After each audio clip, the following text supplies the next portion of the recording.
muuqaalka maanta markuu dhamaado laba mid isku raacina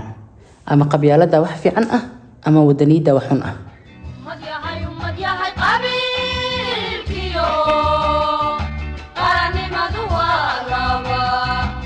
waadin salaami ku soo dhawaada mar kale iyo muuqaal cusub barnaamijkeeni ma ogid ilaa ogaatid maanta waxa ka hadli doona mowduuc laga yaabay qaarkeen inuu maskaxdooda ku soo dhaceen laakiin aniga ka fikirayo wax badan su'aalo iska weydiinay mowduucaas wax kale ma ahan waa qabyaalada iyo wadaniyada farqiga u dhaxeeya muxuu yahay anaga markasta waxa maqalnaa oo la baraa dadka oo xigsanin qabiil ahaan dadka ka soocanin ha ka dhaweysanin at the same time waxaan la baraa dadka ka sooco ka dhaweyso iyadoo erey kala isticmaalay waxay tahay isla fahmayna qabyaalad iyo wadaniyad waxay tahay iyo farqiga u dhaxeeya iyo waxyaabaha ka midaysan yihiin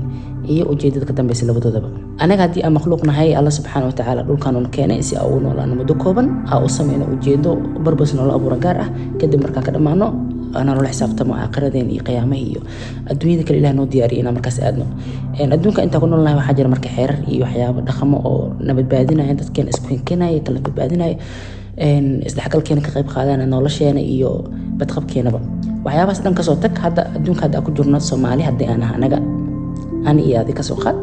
dhamaanteen dad ka soo jeednaa dad ka tirsanahay hooy aaban dhaleen hooy aabaas hooy aaba kala dhaleen waa farxani waxaan nahay bulsho qoomiyad u dhahay Soomaali aniga waxa ahay shakhsi adduunyadan hooy aaba ay keeneen iyaga ka tirsanahay qoyskooda ahay walaalahay ku dar ka sii dhaxbax waxaan ka tirsanahay reer aan ka soo jeedo laftaas ka bax qabiil ka soo jeeda qabiilkaas ka sii bax waxa ka soo jeeda maamul goboleed iyo something ka sii abdul bax qarna ka soo jeeda Soomaali la dhahayo ka sii bax waxa ka soo jeeda qaaradda Afrika ka sii bax waxa ka soo jeeda dhulka like meeraha dhulka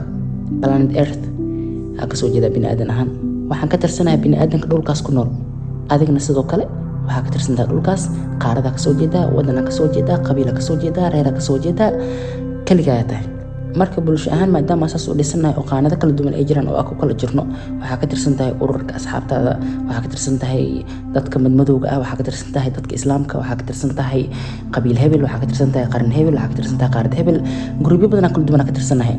at the same time waxa jira wax la dhahayo favoritism kala doorasho in dadka kala dhaweysto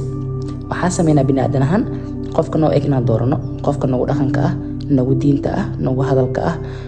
nagu midabka ah nagu qabiilka ah nagu qaranka ah inaan doorno hadana favoritism kaas at the same time iyago isku mid ah isku dhadhan ah waxa sameeyna favoritism qaarkood waxa rana wax xun waaye qaarkoodna wax fiican waaye tusaalaha ugu dhaw ku sii kara waxay tahay hadda mowduuc miiska noo saarno ah qabyaalada iyo qarannimada farqiga u dhaxeeya qarannimada sidana la baray waa in qarankaaga aad jeclaataa dadkaaga aad ku duubnaataa qaranka Soomaaliya hadii aad ka soo jeedid in wadanimada ay kugu jirto dhulkaaga aad jeceshahay aad ka jeceshahay dhulalka kale Ethiopia iyo Soomaaliya markii loo Ethiopia ina dhad no Ethiopia iyo Soomaaliya markii loo ina Soomaaliya dhahdid in markii lagu dhaho qof Soomaali ah iyo qof Ugandese ina dhado qof Soomaali ah in lagu dhaho luqadda Soomaaliyeed iyo luqadda Japanese ina dhado Soomaaliga in lagu dhaho dadkaaga iyo dadkaleeta dadkeyga taasana la baray in dadkaaga markasta dadkaaga soconaadaan kaaga doonaadaan kaaga qiimo badnaadaan aad soo dhaweysatid dhaqaaleysatid ka jeclaatid dadka kaleeto wax qurux badan waay qabyaalada dhanka kale imaw hadii ani adiga isku qabiilnahay oo saddex qof meel ku fadhino ani adiga bas isku qabiilnahay dadkan kala qabiil kale yihiin oo aad dhahdid qabiilnimo kugu xigsanaya ummadan kale iska dhaafa like naasira bariiskan siina ummadan kale iska dhaafa waxun waa automatically laakiin at the same time saddex qof oo meel fadhiso oo mid Soomaali yahay saddex kala wadamo kala ka soo jeedaan bariis ICS aniga wax fiican sameysay wadanimo sameysay qof wadankaaga qarannimo wax ku siisay laakiin qofkan qabiilnimo ku siisay wixii la sameeyay laakiin magacyada kala duwan ina soo kala dhaweystid qabyaaladu waxun waay waxaana la bar qabyaalada inay xun tahay oo ah hadii aad tusaalahan ummad shaqo siinaysid ha ku siinan qabiil hadhiin qabiil hebel kana ama reerkeyga kana ama adeerkeyga waay waxa ku siisaa waxbarashadooda tayadooda iyo wixii yaqaan cilmigooda quality qofka uu leeyahay iyo waxa ku fiidin karo ku sii muhiim ah qabiilku ka soo jeedo muhiim ah reerka uu ka dhashtay kan ku dhashtay waxa laga yaabaa inuu ka wanaagsan mid kaleeto kan ku dhashtay wanaagsan laga yaabaa qabiilnimo ku siina wax ku siisaa wanaagiis ku sii iyo wax uu shaqaystay okay qabyaaladu waxa soo ku xun tahay qarnimada maxay u fiican tahay waxaas marka like wax qurux badan miyaa inaa saddex qof oo shaqo isoo doonato qof Soomaali Aasiya ana Soomaalina ku fiirnay ana og ciyaarkan oo Switzerlandeska ah inuu ka wanaagsan yahay ka shaqo fiican yahay in wiilka Mareykanka ka soo jeedo inuu ka xirfad badan yahay way Soomaalina ma wax u siinaa waxaa jirta dad ah lahayo qabyaalada meel dheer mugaarsinas laakiin wax yar way qabyaalada qabiilka marka ku xigtid waxa ka awood weyn qarnimada labadu isku mid waaye laakiin qarnimada awood weyn because qarnimadu waxay noo horseedi kartaa in qarankeena xoogsanaado in isku duubni aan muujino in aan isdifaaci karno hadii qaramo kale nagu soo duulan in aan isjeclaan karno hadii dhibaatana keento wax qurux badan waa isku duubnida iyo midowgaas hadii seentan wala sameyn karaa idoo qabiilka la jooga xatee ani oo saddex qofood shaqo isoo doonatay qofka qabiilkayga ah inaan shaqada aan siiyo ama bariiska aan siiyo la turkeeda isku duubnida qayb ka tahay because qabiilkayga waxa uu ogolaanayaa inuu fursado badan helo waxa uu ogolaanayaa inuu isku duubni sameeyo inuu qabiilada kale ka xoog badnaado inuu biri hadii dagaal beeleed waxaas imaan qabiilkayga inuu noqdo qabiilka ugu horumarsan waxyaabahaas ka talinaya sax the same mentality oo inta ku isticmaalaysa inta keentay but inta markaa keentay wax xun waa xaga markay joogto wax fiican waa okay maxaa kala jeeda marka maxaa dhahoyaa marka qabyaalada wax fiican hal sameey ma leeyahay mase qarnimada xun hal joojiyo ani naasir ahaan waxa leeyahay labadooda same place taagayeen waa waxay abuuraysaa mindset ah anaga iyo iyaga iska soo horjeeda amal like us versus them markas waxay leedahay keenaysaa anaga wixii aan nahay group walba nahay ama hal qabiil ha noqono ama hal qaran ha noqono waxay naga horkeenay nolosha inteeda kale bini'aadanka intiisa kale hadii aan dadkeena madow iyo dadka kaleeto dadka madow goon u soconay waa is xigsanay waa madowgeena waxaan dhahnay ay support gareeno ay is caawino ay badino at the same time dadka kala faquuquna hadii meesha saddex qof oo saddex kala ay joogto madow ka baxsada aan madowgana shaqasiina madowgana ilaalina madowgana ka farxina faquuqa samee umadan kale ka sooxay hadii aku takooro jinsi hadii aan dhaho nimanka bas aniga shaqadan siinaya nimanka bas maxaa la dhahay fursada u banaan tahay dumarkay meesha ka saartay hadii diina ku takoora hadii ku socaado qof islaamiga shaqada ama heli karo dadka maxaa la dhahay muslimka bas u talgal ama dadka kristaanka bas fursada u banaan tahay ama dadka cadaanka markasta ay sameeyay favoritism umada meesha ka saarusa so maxaa la sameeyaa mar hadii qabyaalada ay tahay qabiilkaaga in dadka kale ka soo catid oo ka hormarisid kaaga duwanaadaan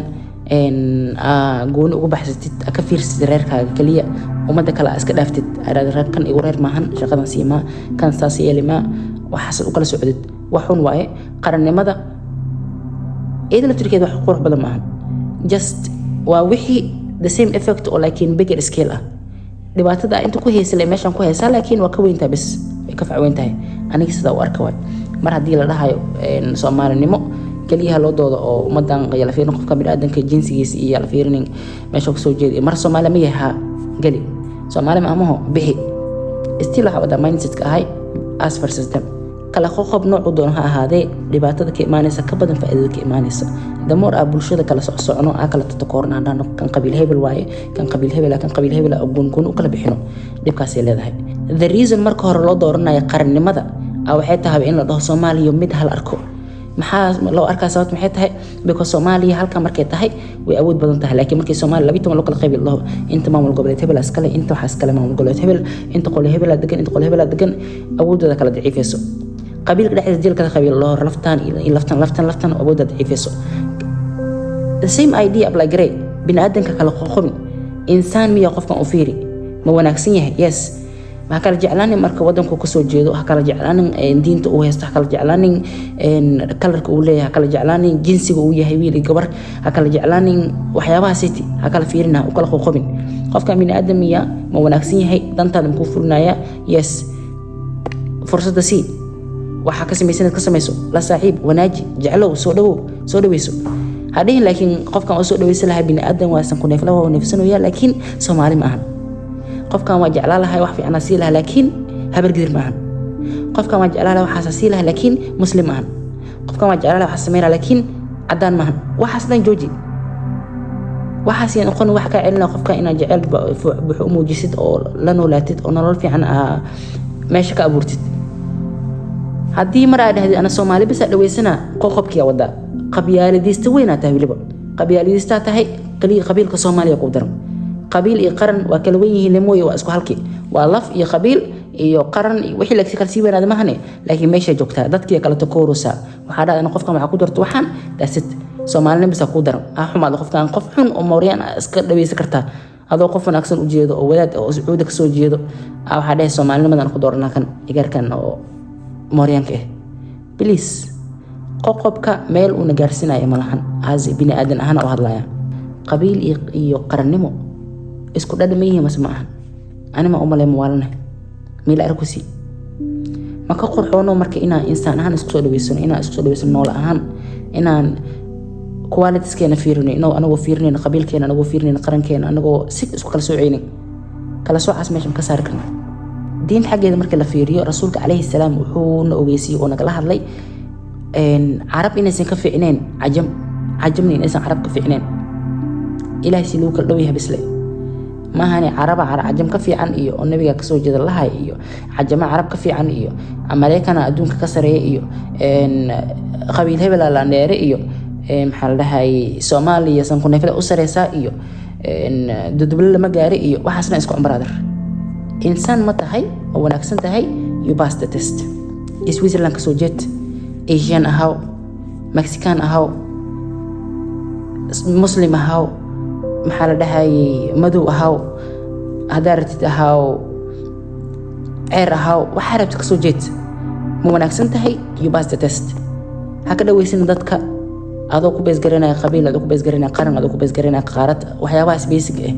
قف كان داخن كيسة جاج قري حبل داخن كيسة قادو قبر جبانيس أو مسيحي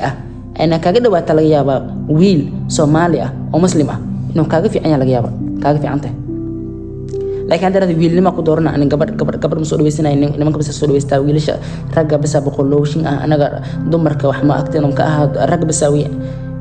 أوتوماتيك الوابيس كبر سوى نكسلت عدي أنا دين الإسلام بس فيرنا يعني خوف كدوز دين الإسلام كيسن خوف حن واي بلا بلا بلا خوف كان الإسلام كيس لقيابا إنه كده خن حن يا خوف كان كلته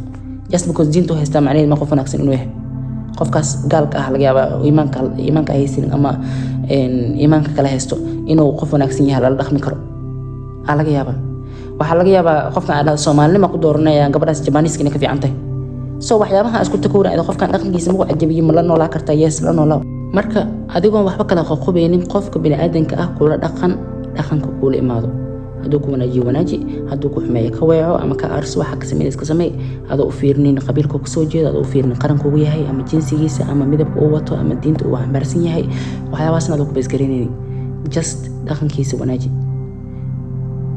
isjeclaada intaas wax xumiya qabyaalada iyo qaranka ana meeshaas ay taagan labadaas waxa u arkay in isku mid yihiin way kala weyn kaliya laakiin waa isku effect meeshaas ka arkaa meesha waxaan ugu soo gabagaboobay xalqada 8aad aan warkeedan ku badinin ee barnaamijkeeni ma ogid la ogaatid oo barnaamijka ku wada falanqeeyna jimcaha kaste experience knowledge waxyaabo markaas soo baranay oo hore ayna ogeyn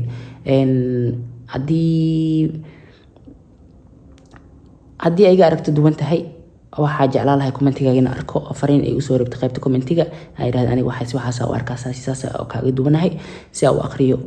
dhinaca ka taagantaa barnaamijkan haddii ay igu raacsan tahayna wixii aan ka ilooba ku dar lahayd qodobo asli lahayd waa ku sii xoojin kartaa muuqaalka way anfici lahaayeen muuqaalkan u sheergalay qof asliyeeda wuxuu ka faa'iido doonaa ama wuxuu ku tarsan doonaa ama uu jeclaan lahay inuu arko